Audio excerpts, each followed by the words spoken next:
Ladies and gentlemen, welcome back to another Fallout 76 video on the channel. It's been a dramatic week for Fallout 76, especially in the camp building community. There has been a ban take place in the community which has kind of shocked people and confused people into what you can and cannot build. Bethesda has responded to it and I want to touch around it as well as cover the story of it just to keep you all updated so you're fully aware of what's happened and what's going on. Now the story appeared over on Reddit and this came out 3 days ago now, where someone called Spike Jesting put a post up saying a warning regarding Sky build camps. The comment as shown on screen says, "Today while at the office I got an email from Bethesda support notifying me that my build has been reported for cheating/exploits. My account has now been perma-banned because of it." The message from Bethesda then says, "Greetings, a build uploaded by this account has been reported one or more times for a terms of service violation regarding cheating/exploiting. As a result, the build has been removed and this account has permanently been deactivated. If you believe the decision was made in error, directions for the appealing account bans can be found here. Regards, Bethesda support." Then Spike Jesting then wrote saying, "I was unaware that this was somehow against the terms of service, but apparently it is. And furthermore, not only did they remove the build as stated, but they took it upon themselves with zero other reports of warning me about my account to permanently ban my account from the game over a flying camp build."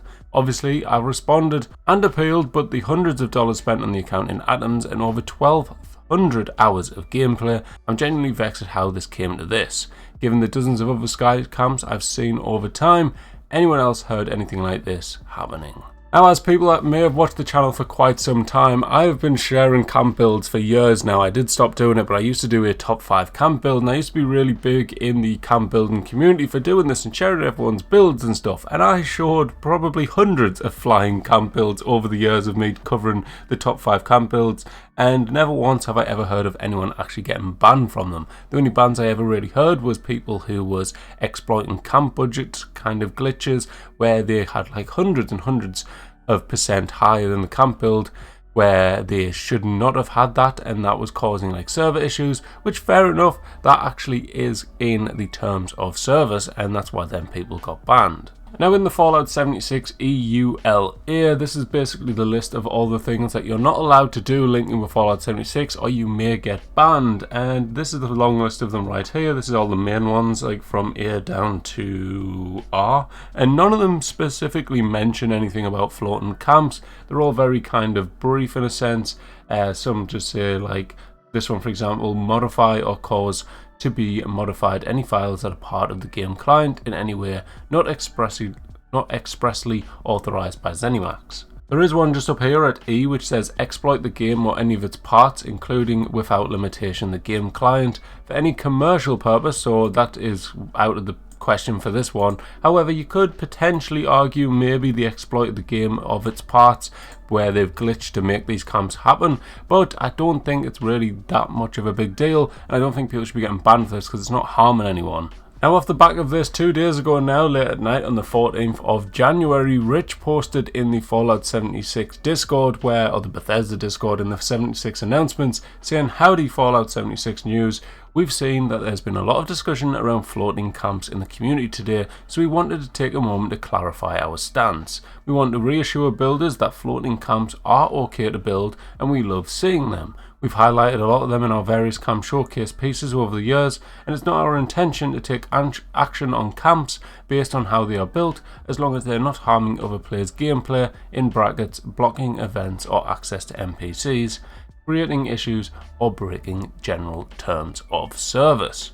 Clearly this post on Reddit was causing a bit of uproar. I think it got over 2,000 upvotes on it and people were really not happy, and I think it's had a lot of people in the building community a bit weary now of building floating camps. I wouldn't doubt that there's a lot of people now who's just got rid of them just in case they are to get a ban from this. Like, people definitely do not want to be banned. I've been banned before myself and it was a horrible experience, especially with my situation where I literally do this pretty much full time to a degree. Well, not work wise, I've got a full-time job, but a lot of my life does include me making videos on Fallout 76, and I did get banned once and it was horrible. So I really kind of feel bad for anyone that has been banned through anything in a wrong kind of sense. I personally was not banned in a wrong way. I was promoting a website which I shouldn't have, and I learnt the consequences.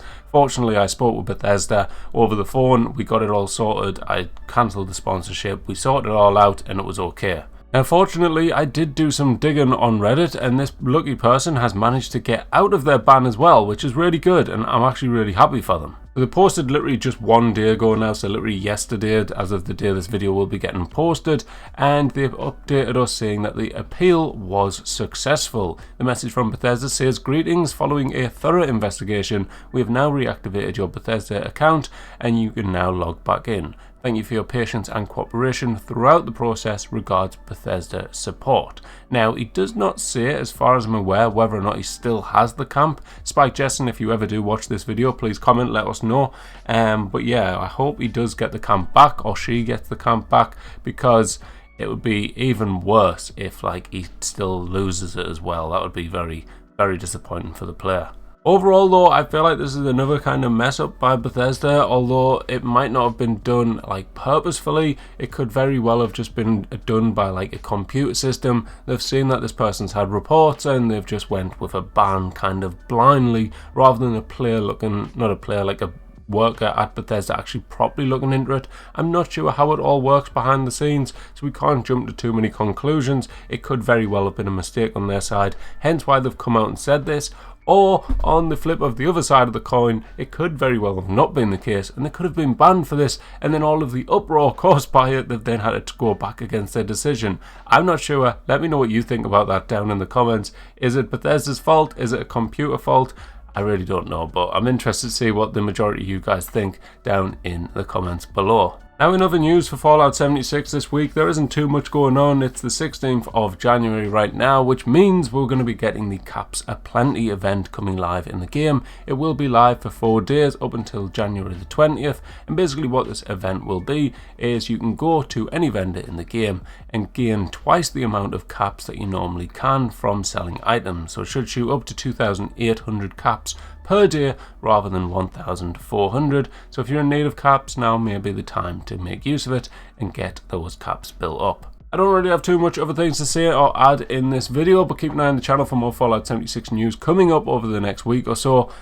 I'm focusing a lot more now on just uploading less videos, but bigger videos containing a lot more information. That way I'm not constantly just spamming out videos. It also kind of frees up a bit of time for me, which is great, because this year I'm aiming to not just lose all my life to work like I normally do. I'm either at work making videos or what, whereas if I can make less videos in that way, it works out good in a sense. And yeah, it's good for you guys, good for me, and yeah, it hopefully just works out for the good overall. But yeah, that's it for this video. Hope you enjoyed. If you did, hit the like button, make sure to subscribe, and I will catch you in the next one.